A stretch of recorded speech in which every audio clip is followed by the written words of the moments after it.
Here we have a related rates problem with a speeding car and a policeman. So police chase speeding related rates problem. So a police cruiser approaching a right-angled intersection from the north is chasing a speeding car that has turned the corner and is now moving straight east.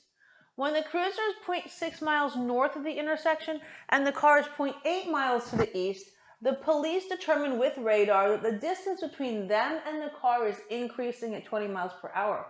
So if the police cruiser is moving at 60 miles per hour at that instant, how fast is the car moving? So we have to find out how fast the speeder is speeding. So the thing in this problem now, notice, here's the police going to the intersection. Here's our car that's speeding away.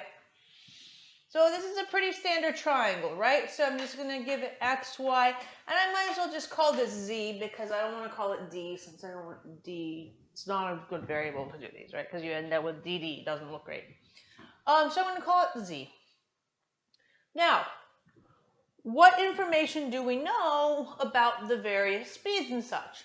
Okay, the first thing it's going to tell you about the speeds is the distance between them and the car is increasing at 20 miles per hour. So, and they want you to find the moving car. So how fast is the car moving? That's going to be dx dt.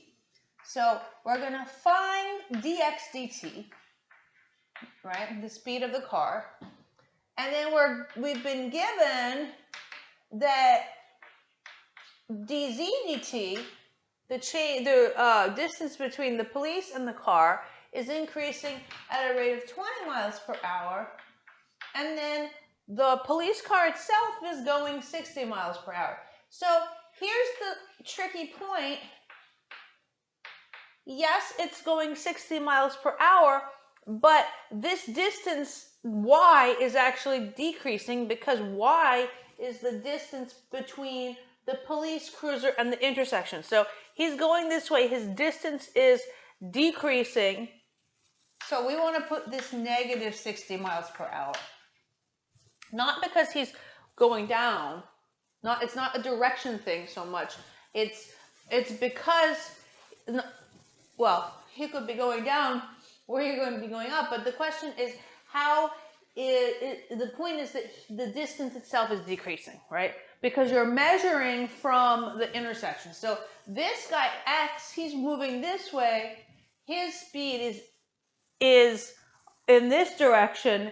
X is the distance from the intersection for him. He's speeding away from the intersection, right? So he should be having a positive. The answer should be positive because this X is getting bigger.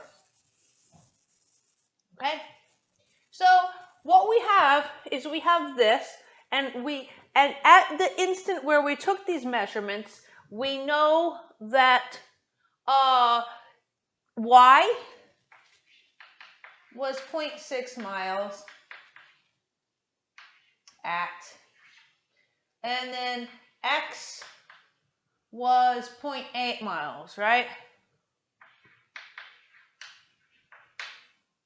Okay, so the relationship, of course, is the usual triangle relationship. So I've got x squared plus y squared equals z squared here, and I take the derivative, but unlike some of our previous problems where one of those things was constant, like the worksheet one where the boat is being pulled, whatever,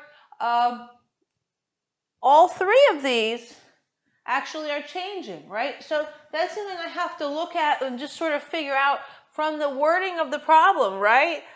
Both of these cars are moving, so these distances are changing, and the distance between them is also changing. So all three of these variables are functions of t, is the point. So when I take the derivative d dt of everything, I'm going to end up with 2x dx dt plus 2y dy dt equals 2z dz dt, right? And they asked me to solve for dx dt, so I'm just going to rearrange this.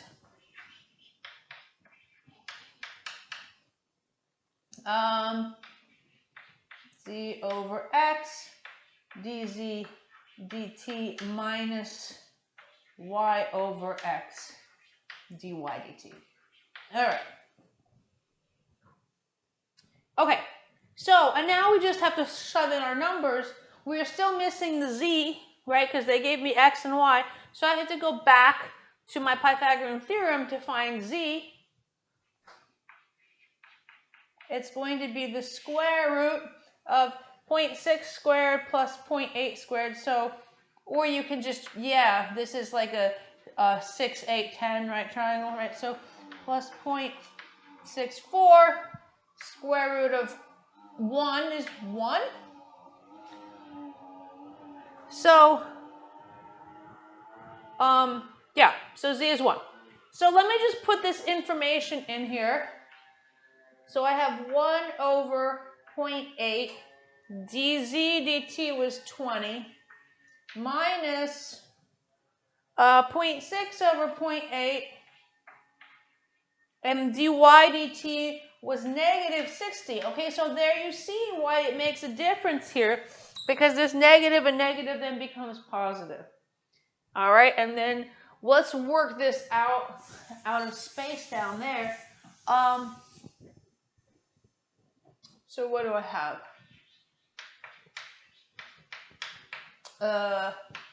20 times 10 over 8, 6 times 60 over 8, so that's a times.